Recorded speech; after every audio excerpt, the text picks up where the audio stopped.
The Magic of Kindness, or, The Wondrous Story of the Good Huan. By the brothers Mayhew. With illustrations by Walter Crane.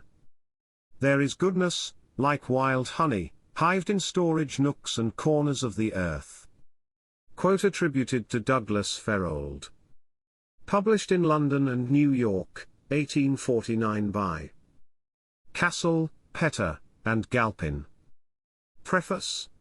Were it not the philosophic fashion nowadays to taboo the doctrine of final causes, and to look upon the once respected irons as fit only to be put in the fire, we could say somewhat by way of preface on the perspicacious providence of the law of kindness.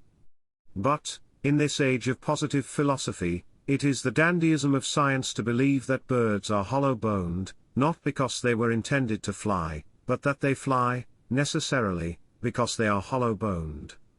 Still, we cannot help thinking, with fine old Archbishop King, that evil, designedly considered, is but another cue to action, as benevolent in its intention as goodness, seeing that, if hunger had been made pleasant, animal nature would never have bestirred itself in quest of food, but, abandoning the body rather to the luxury of want, would have sat still and starved with delight. Do plants feel? The simple-minded will occasionally inquire. How can one possibly know that the flowers of the field are as numb as the stones on the shore? Possibly, thus. Feeling, physiologically regarded, is merely the necessary antecedent to action, bodily movement being but the reflex result which is instinctively consequent upon the stimulus of some sensory nerve. Sensation and motion, Sir Charles Bell has taught us by his fine anatomical discoveries, are but the natural organic sequences of each other, so that an organism deprived of the capability of muscular movement we cannot rationally conceive to be endowed with the nervous susceptibility of sentience. Such is the physiological answer, but the moral argument is not only more cogent, but it is at the same time brilliantly illustrative of the wondrous spirit of kindness displayed in the structure of all things. Pain and pleasure, morally viewed, are but the repulsive and attractive poles of, so to speak, the animal magnetism, the one driving us away from that which is injurious to us, and the other drawing us toward that which is either beneficial or agreeable to our nature. Hence, good and evil are merely a double motive towards the same end, two causes instead of one to stir us to seek our own happiness, so that the ills which flesh is heir to are quite as kindly in their intent as even the delights that have been vouchsafed to mankind. Pain and pleasure, then, being but stimulants to action, and the institution of the one as benevolent as that of the other, how can it possibly be compatible with the same benevolent spirit to have created a class of organisms, susceptible of feeling and yet incapable of movement?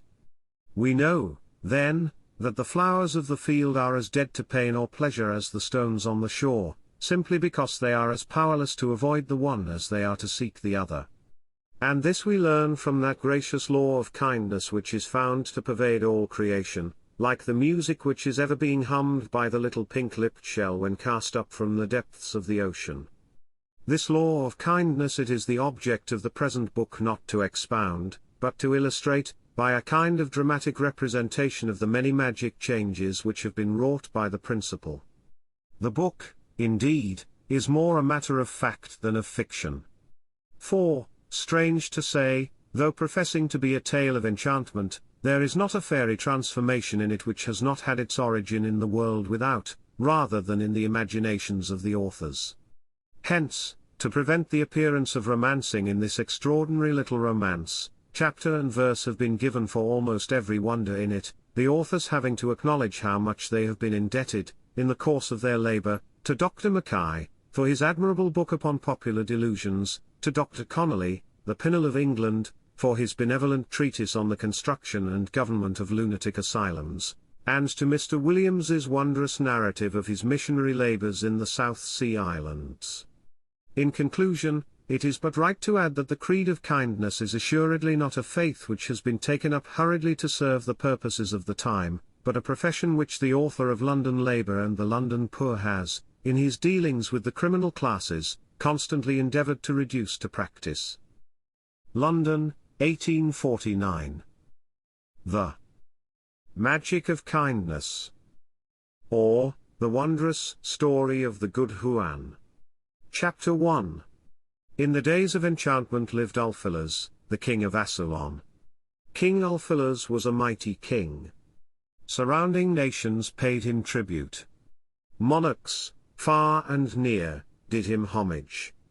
But growing tired of conquest, and surfeited with glory, and feeling age creeping upon him while he was yet childless, he laid aside his sword, and proclaimed peace with all his neighbors. Then from among the fair daughters of the nobles of Asulon he chose the fairest, and made her his queen. And when he first entered the apartment of his bride, he scattered over her a shower of large pearls from a tray of gold. Then, lifting the veil from her face, he laid his hand on the hair of her forehead, and called upon Allah to bless their union, and to bestow upon him offspring by her, and to bestow upon her offspring by him. And he gave a great feast, the like of which had never been seen before, and men of all degrees were welcomed to it. To the aged and helpless poor he distributed numberless pieces of gold and silver, in charity. And he ordered prayers to be said, praying the prophet to beseech Allah to vouchsafe unto him a son, who should be worthy to rule over so great and powerful a nation. But the feast, the charity, and the prayers of Ulfilas were of no avail, for in time his wife bore him a daughter. And the monarch grieved, and murmured at his fate. But when they brought the little girl to him, his heart was softened at the sight of his firstborn, for it was the breathing miniature of the mother he loved so well, and his grief and murmurings were turned into joy and thankfulness. Then, taking it in his arms, he pressed it to his bosom, and kissing it, praised Allah for the loving gift, and called the child Evoe. At sunset, alone in his chamber, he prayed that the little babe might live to be a solace and a comfort to him in the winter of his days, and that she might cling unto him, and so twine around him in his old age, that she should shed a new beauty over his decay, and pour about him the perfume of life, even to his parting hour, like a rose beside a ruin. But Ulfilas was stricken to the ground with sorrow to find that, as the infant bud blossomed into the child, his little Evoe neither spake nor heard. Yet he hoped in patience. 2 years passed, and still the little one neither spake nor heard. And when Ulfilas found that the ears of his firstborn were sealed to the fond babblings of its mother, and that its tongue was tied and could not utter the long wished-for music of Abba, Father, he grew sad at heart and sullen. And he shut himself in his chamber, and railed at the world, saying, There is naught but evil in it. In the depth of his affliction, he sent for the wisest and most learned of his dervishes. And when the priest had come to him, the king said, Tell me, O Wili, thou favourite of God, what hath my little one done, that he whom thou callest all justice should have visited her thus heavily? The dervish, bowing, answered, The ways of Allah were hidden from his children, but that he was the compassionate, the merciful. Then Ulfilas, with a laugh of scorn, blasphemed, and, murmuring at the will of the Most High, asked in mockery whether it was merciful or compassionate to punish the innocent. So the dervish strove to comfort the king, and spake of the wondrous bounty spread over the face of the earth, telling him how each little ill was found, when rightly understood, to minister to some great and kindly end. But Ulfilas only thought of the affliction of his child, and laughed in scorn the more, saying, It is a dark and dreary world, and there is no good in it. Then the Wili, moved by the blasphemous stubbornness of the monarch, drew himself up in anger, and said, in a solemn voice, Listen, proud king. Thou to whom the world is dark and dreary, and who canst see no good in it. Listen one and gather knowledge from the birds of the air. And he spake this fable, of all the birds, the owl was held to be the wisest. He lived by himself in a mighty castle, far away from the haunts of men. He never went abroad but at night, and saw the world only in its darkness. All the day through he sat in his dusky chamber, brooding over the eternal gloom that seemed to him to cover up the whole earth. For so perverted was his sight that, in his dull eyes, the brightest light was as the blackest shade, and what was sunny day to others was cloudy night to him. And when at twilight his dismal day began, he would sally forth, and, as he flew through the damp and chilly air, and saw the black fields spread out beneath him, he would hoot at everything, saying, "It is a dark and dreary world, and there is no good in it." And so, because he railed at all things, looking at nature only in her dullest aspect, and dwelt alone, shunning communion with every creature, he was said to be the most sedate and wisest of birds. Now, it chanced one morning, as the sun was rising, that the owl, seeing his night beginning to set in, was hastening home to rest, when a little lark, fresh risen from its grassy bed, was singing high up in the air above him. The lark heard the hooting of the owl, and the owl heard the carolling of the lark, and, in the ears of the happy little lark, to whom all nature seemed to be rejoicing in the increasing brightness, the railing of the owl sounded harsh and ungrateful, while to the melancholy owl, in whose eyes the world appeared only to be growing more dark and dreary than before, the gay song of the lark sounded but as the outpouring of thoughtless vanity. Then the owl, looking up, said to the lark, "Cease that empty song, thou silly bird. When the world is dark and dreary, and the earth full of woe, is it meet for one of God's creatures to sing? Go home, foolish one, and learn some strain more fitting to the gloom that overshadows all things."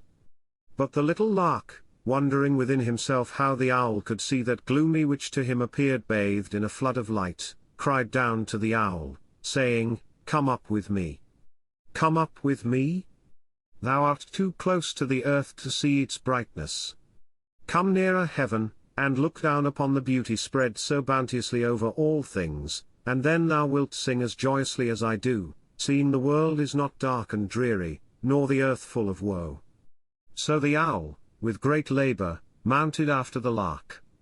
And, as he travelled up, the lark cried to the owl, "Now look down, and see the opening flowers, their colours freshened with the dew.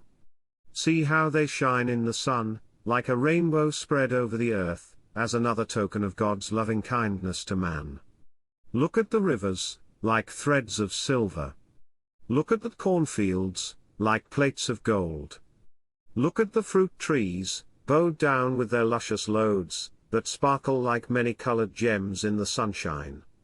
Look at the shadows of the passing clouds, fleeting over the sunny fields like breath upon a mirror. Look at the warm, smooth valleys, spread out like a peaceful lake, and look at the billowy, snow-topped mountains, heaving as if they were the white-crested waves of the land." And, as the lark said this, he sang louder than before, and the burden of his song was, "Thanks be to God for his wondrous goodness. For the earth is not dark and dreary, nor the world full of woe." But the owl was blinded with the light that the lark rejoiced in, and only answered, "Foolish bird. Thou shouldst look at the world with my eyes, and then thou wouldst see nothing bright in it. The nearer get to heaven, the blacker the earth appears to me, for, verily, it is a dark and dreary world, with no good in it." So the lark flew away, saying, "Wise as they say thou art, O owl. Still, wouldst thou look at the earth with my eyes, thou wouldst know that the universal gloom thou seest exists not in the world, but in thine own perverted sight. And verily, O king," added the wee lee, "the wisdom of the happy lark was tenfold the wisdom of the melancholy owl." Now, when the monarch heard this he grew sad, and beat his breast, and upbraided himself for his complaining. And he put on a woolen garment of a sad blue colour, and fasted each day, from the rising to the setting of the sun. Then, on the first Friday of the new moon, he went on a pilgrimage to Mecca, and he there made a vow never more to murmur at the will of heaven. And, invoking blessings and peace on the Prophet, he again prayed him to beseech Allah to vouchsafe unto him a son, or at least a child bleat with the power to listen to his counsels, and call him father. Nor did he return till the 9th of the next month. Then he gave camels, and buffaloes, and mules, and goats, and gold and silver, in alms to the poor. And, in the night of that day, he had a vision in his sleep, and all he saw was green, and he was comforted, for he knew that the dream was auspicious. Chapter 2. After this vision, Ulfilas became an altered man, and again sought pleasure in the chase. And the first day that he did so, a gazelle passed by him with its right side towards him, whereupon he was filled with joy, for he saw in it a good omen. As he returned to the city, one of the royal eunuchs came hastening to meet him, and, as the man approached Ulfilas, he kissed the ground before him, saying, "O king, I bring thee glad tidings, thy queen hath borne thee a son." Then the king's joy knew no bounds. Dismounting, he kissed the hand of the messenger, and taking from his side his royal scimitar, the head of which was alight with large jewels of many colours and exceeding value, the monarch gave it to the slave. And he bade the emirs and nobles that were with him reward the man for the glorious news he had brought him. So some gave the eunuch their neck ornaments and bracelets, set with pearls and hyacinths, and some took off their costly robes of honour, and gave them to him, and others descended from the horses they rode upon, and made the slave the owner of them, while many presented him with large sums of money, till the bounty of the court was such as no man ever received before. Then, as the king entered the gates of the capital, he found all the houses and shops adorned with shawls, and brocades, and rich dresses, and different kinds of costly articles of merchandise suspended in front of them. Across the streets were hung many-coloured lamps and silk flags of red and green. From each house came the sound of music and rejoicing, and the whole city was fragrant with the burning of ambergris. As the monarch passed on his way to the palace, the exulting people cried with one voice, "Long live the prince! Long live great Ulfilas, our king!" But Ulfilas made no reply, for he saw that the flowers and other ornamental devices with which his subjects had decorated their doors had, in the haste, been painted on a dark blue background. And he shook with fear, for he knew it was the colour of mourning, and looked on it as the harbinger of evil. But, when the king reached the palace, he soon forgot the idle omen, in the delight he felt at the sight of the infant boy that had fulfilled all his hopes and prayers. When he had kissed and blessed the babe, he called his vizier, and ordered him to proclaim a 7 days' feast throughout the land.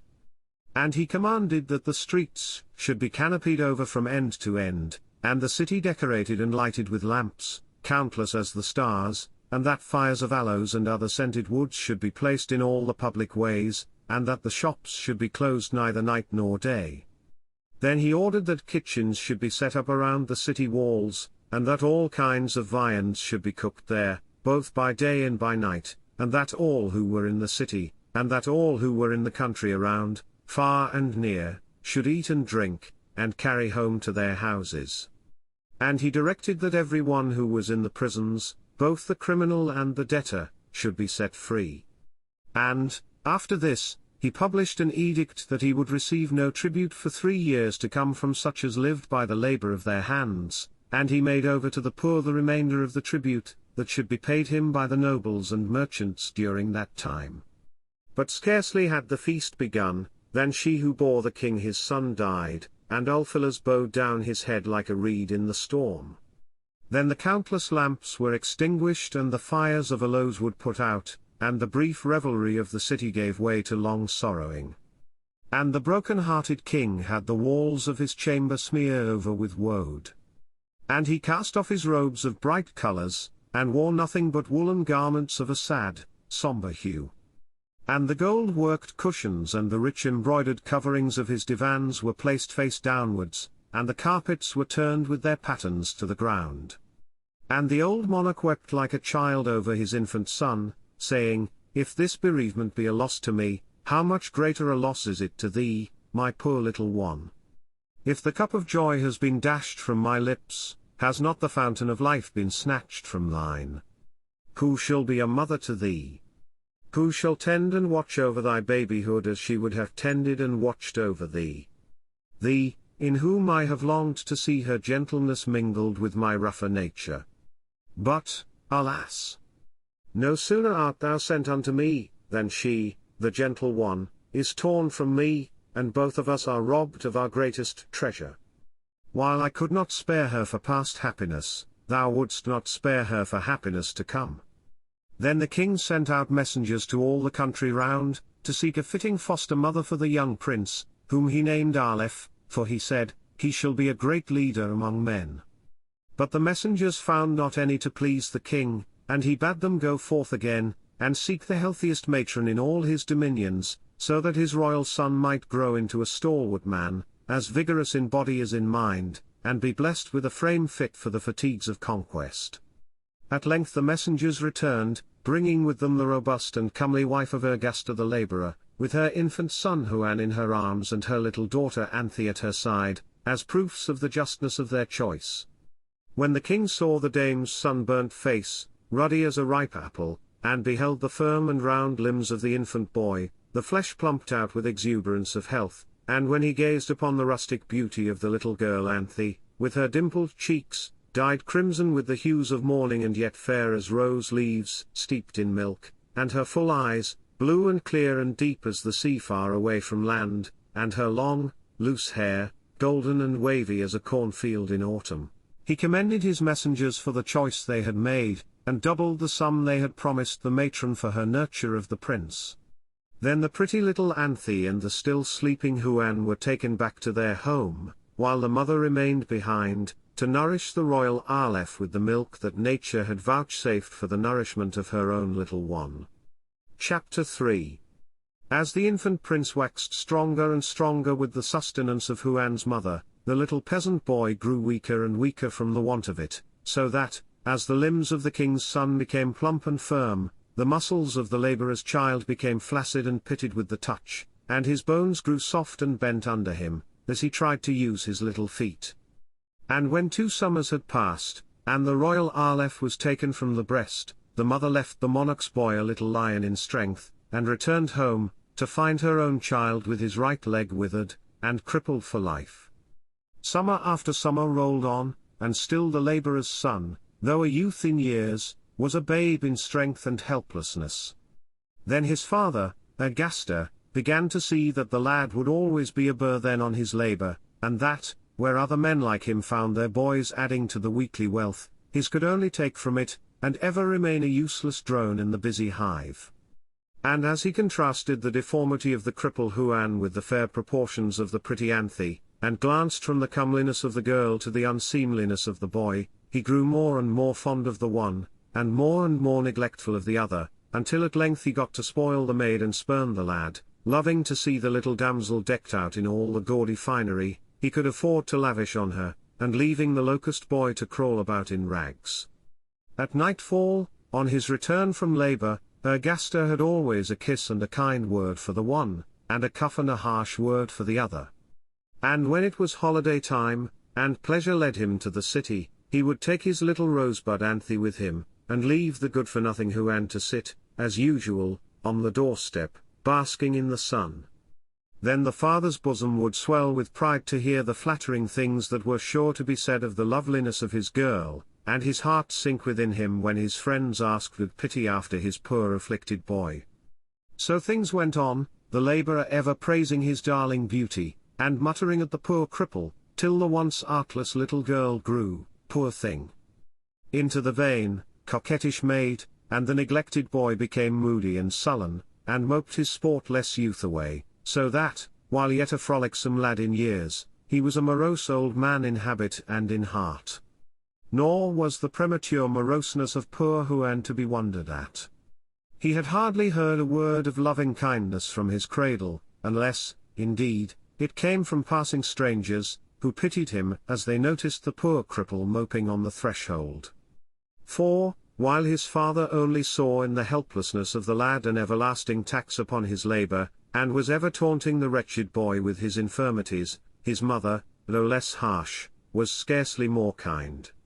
She remembered the pretty and well-formed babe he was, and, reading in the youth's crooked and stunted limbs a bitter reproach to herself for giving to another the nourishment that should have gone to him, she got to dislike the sight of the lad, and to shun him for the ugly lesson he was to her. Little Anthe, indeed, was the sole friend he had. Blinded by early habit to his deformities, the girl only saw and felt for the privations of her crippled brother. All she knew was, he lacked the strength to sport and play as she did, and this made her pity, and love to help and befriend him. So she would stand between her brother and her father's anger, shielding the poor boy from many a blow, and when Ergaster brought her any new toy or childish gift, she would share it by stealth with the unthought-of cripple. Thus Huan grew to find in his sister the only charm life had for him, and to love her as he loved the sunshine which warmed his numbed and withered limbs. But it was far otherwise with the prince. As he advanced to man's estate, his thoughtless days danced along with ever-changing sports, and the whole country round rang with the skill, the spirit, and the promise of the handsome youth. None could sit the Arab horse as he did. None could cast the javelin so sure and far as he. Who was so bold a hunter as Prince Aleph? Who was so brave and generous a youth? Could any compare with him in manly vigor or manly beauty? And when Huan heard these praises echoed at his father's board, he looked at his withered and stunted limbs, and his heart sank within him. Then, as the cripple sat by the door, he would brood over the fine things he had heard said of the young prince, repeating them to himself with sneers, and he would begin to think that the strength of the royal boy ought to have been his.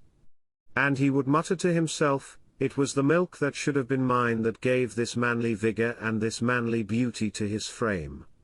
It was the mother's milk that kind Providence gave to nerve and nourish me that has made him the young hero, and it was the stealing of it from me that has made me the cripple. The muscles that make him throw the javelin so sure and far should have been mine. The skill and courage that all admire him for should have been mine. The form, the power, the health and spirits of the man should have been mine, they were my birthright, my inalienable property, if ever human being justly had property on earth, God's free gift to me, sent with the first breath I drew.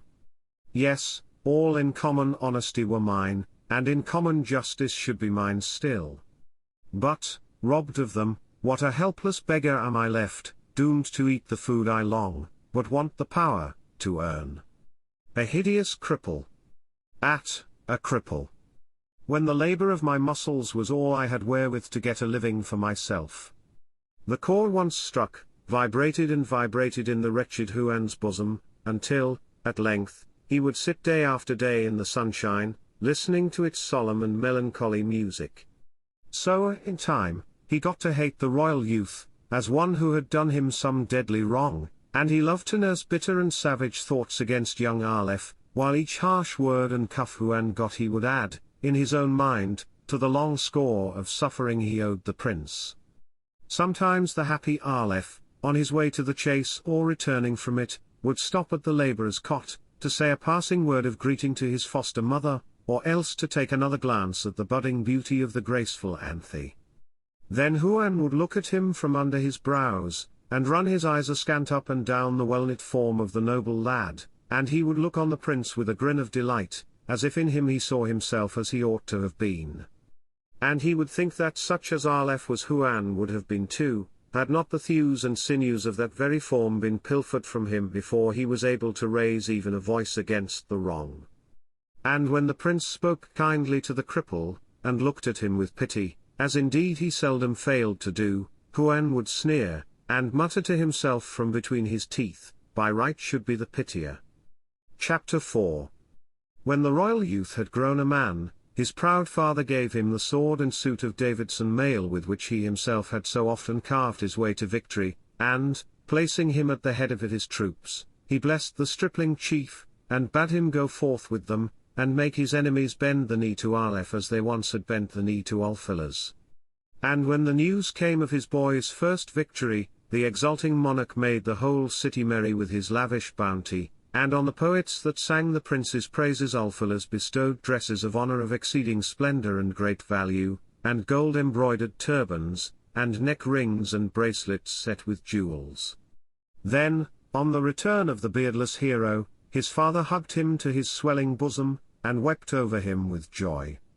After the prince had sojourned for a time in the city, the ambitious Ulfilas sent him forth a second time to reap new honor in the battlefield. A second time the lad returned victorious, and a second time the happy king made the city rejoice in the triumph. Again and again his father sent him forth, and again the people and the poets hailed him conqueror, until at length his praises were on every man's lips.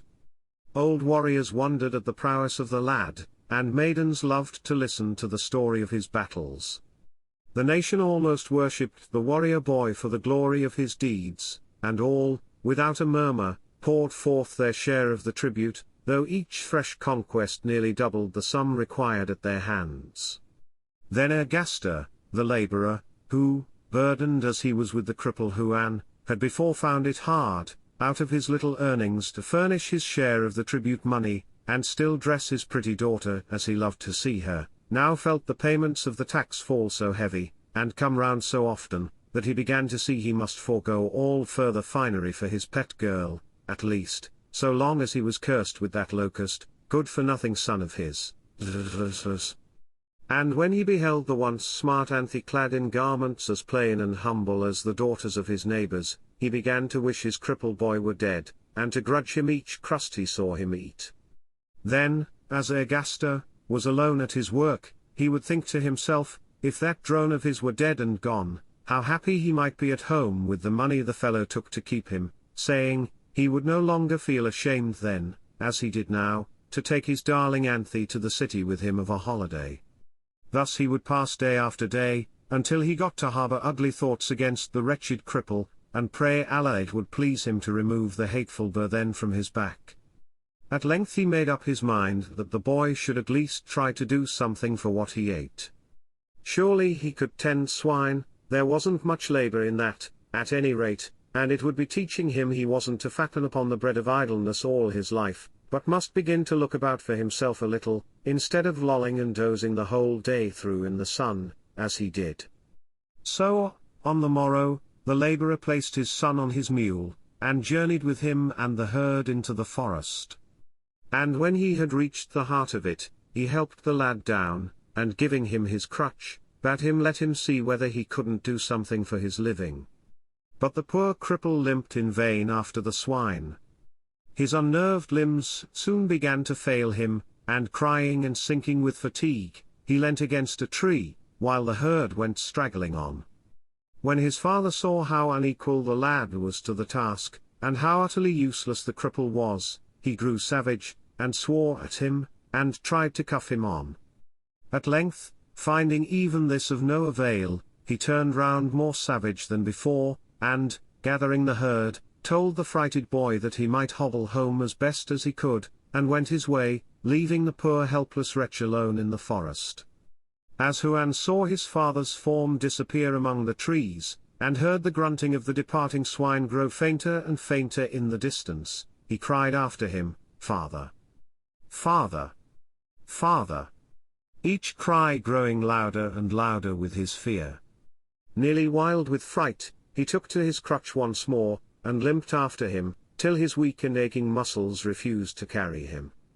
Then, as he lay upon the ground, Huan felt assured his father would relent and come back for him. He never could mean to leave him to starve and die in the woods. Next he thought, if his father did return, he would go to the spot where they had parted, but, finding no one there, he would not know where to seek him. So Huan crawled back again to the place he had left, and sat weeping on the ground, waiting with wretched anxiety, and listening to every sound he caught, till he felt sure each one was the noise of the approaching herd. At length the measured blows of a distant axe roused him. In a moment he was up and scrambling towards the quarter whence the sound proceeded, shrieking and screaming, "Help! Help!" And when after a time the blows ceased, he fancied the woodman had heard his cries and was coming to seek him. Then, tearing a piece from his ragged clothes, he tied it to the end of his crutch, and waved it as high as he could in the air, hallooing, and looking first this way and then that, among the distant trees, until at length, worn out with his vain hopes, and spent with the wild energy of his exertions, he sank to the ground in an agony of despair. Suddenly, he started up again, as a distant murmuring fell upon his ear. Thank heaven, there they were at last. He knew his father only wanted to frighten him. Yes, there could be no mistake this time, for that was the grunting of the swine, and hark! That was the voice of his father shouting to him. Then, as he thought he could hear the sounds taking a wrong direction, he put his hands to his mouth, and shrieked through them at the top of his voice. But no one came, and still the murmurings went on, for it was only the rising breeze at sundown moaning and whistling through the forest. And when he saw the distance grow blacker and blacker in the thickening dusk, and the trunks of the trees fade one by one from before his straining eyes, he became the sport of his senses, for in the dimness every object assumed the form of that which he longed to see. Now he beheld his kind sister Anthe coming to seek him, with her little basket on her arm, filled, no doubt, with food for him. Then, yonder was his mother approaching with the old mule to carry him back. Then, after that, he could see woodman after woodman returning with their loads home from their labor. But when the shades of nightfall had filled up each chink of light, all hope fled, and, falling on his knees, he prayed his heavenly Father to look with pity on his helplessness, and show him the mercy which he now knew it was idle to expect from his earthly one. Soon the growling of the beasts of prey put an end to the trance into which he had fallen, and, as he saw their bright eyes moving like lights between the trees, the fright of the crippled boy returned tenfold, and quickened his frame with unnatural strength. Then, crutch in hand, he crawled and crawled about, through brake and bramble, till his palms were scored and his rags half stripped from him by the briars in his way, for stay still he dare not. At length something white in the distance loomed before him. It must be some woodman's cot, and, thank God, he was safe at last. But, as he neared it, he found the cot a rock. Then, limping round it in search of some shelter for the night, he perceived a cave, so praising heaven for the mercy it had shown, he entered, and cold and worn, laid his wearied body down and tried to rest. Chapter 5. But poor Huan was too hungry to sleep. The few acorns he had picked up in the forest, had served to increase rather than stay his cravings. Besides, he feared to close his eyes, lest the wild beasts, that he knew infested the wood, might scent him out and attack him as he slumbered. So he gathered together the dry leaves and sticks at the mouth of the cave, and made a fire with them, in order to scare the prowling creatures from him. Then, as the burning twigs and faggots sent forth their lurid flames, he cast his eyes timidly around, and to his horror saw the broken sides of the cave all wet with a crimson dew, and red drops, like gouts of blood, falling from the roof. Turning his head to look further into the black recess, he saw pale blue lights floating midway in the air. Taking one of the burning branches from the fire, he moved, as if drawn on by some magic spell, to see into what strange place he had strayed. Then, as he advanced trembling into the depths of the cavern, a low murmuring sound fell upon his ear, and the dank walls glistened as, torch in hand, he staggered on. In every dark hole he saw bright lights, like eyes, glaring at him, and here and there he stumbled on some green bone that lay rotting on the ground. Now he had to bend his head, as he went along the narrow way, and now the passage so widened that the sides were lost to him, while the roof grew so high that he could not see it in the gloom. Then, as the passages narrowed again, he saw, cut out of the jagged rock, a mighty throne, and seat after seat raised around it, one above the other, he could not tell how high. As if it were some goblin hall frightened, he turned round to fly, but where he had entered by one passage, now many stood before him. At the mouth of each a monster figure grinned at him from out the walls. Here was a huge bearded head frowning at him, there a giant warrior with a helmet and a coat of mail, and there a mammoth beast, winged and with open jaws, guarded the passage. Wild with terror, he hobbled down the one by which he thought he had entered. But as he advanced he heard the running and splashing of water, and the murmurs which had first fell upon his ear now grew into groans, while he was half stifled with the sulphurous fumes that came rolling towards him, as he felt the ground grow hot under his feet. At last the light of his torch began to grow dim, and refused to bum in the fetid atmosphere. Then, turning round, he limped back again to the goblin hall, and scarcely had he reached it when some winged thing flew at his burning branch, and, dashing out the flame with its wings, darted off with a screech that rattled against the walls and down the sides of the cave, till the whole place seemed to ring with the laughter of innumerable fiends. No sooner was his torch extinguished than Huan knew, by the red glare shining down one of the passages, that his fire was burning at the end of it, and, groping his way through the thick clouds of smoke and mist, at last, nearly frenzied with what he had seen, he was again at the mouth of the cave. Throwing himself down on the earth, he put his hands before his eyes, and trembled from head to foot, as if his whole frame were palsied, while inwardly the poor frantic boy prayed and prayed for the sweet unconsciousness of sleep. But his brain was too excited to allow him to know the blessed peace of slumber. At last, as the lad grew calmer, his mind began to revert to the cause of all his bitter sufferings. He brooded again over the wrongs of his infancy, and saw again in the prince the worker of all his misery. It was Aleph who had robbed him of his natural nourishment, and had made him the cripple. It was Aleph whose wars had caused the burthen of his helplessness to press doubly heavy on his father, and had made the cripple the outcast. And, in the fury of his injuries, he invoked a curse upon the head of his injurer, and, wishing from his heart that he had the strength of a giant to crush the hated prince, Huan grew exhausted with his rage, and fell into a restless sleep. Then, as he slept, he saw the demons of wrong and retribution prompting him on to horrid deeds, one offering him a dagger, another a javelin, while a third taunted him and bade him be a man, and a fourth spat at him, and called him coward. And, as each demon did his work, he could hear a far-off choir of hidden fiends chanting the story of his injuries in the same melancholy music that he himself had loved to listen to, until, maddened with their devilish goadingness, he made a clutch at the javelin brandished before him, and, in the endeavor to clutch it, woke, and found himself the giant he had prayed to be. Before him stood the fascinating spirit of revenge, tricked out in the unsullied robes of honor, and wearing the mask of right. Around her head a glory seemed to shine, and in her hand she held the sword and scales of justice. Putting the wrongs of the cripple into one scale, and the sword into the other, she weighed them against each other, and Huan smiled savagely as he saw the sword kick the beam. She told him, and, as she spake, her words sounded as the sweetest music in his ears, that the gift of his unnatural strength was hers, and, changing his crutch into a spear, she bade him go forth her servant, and now that she had made him more than man, at least to be man enough to give back wrong for wrong, and to blot out injury with the blood of the injurer. Falling on his knees, the amazed Huan asked by what name he should worship his guardian angel.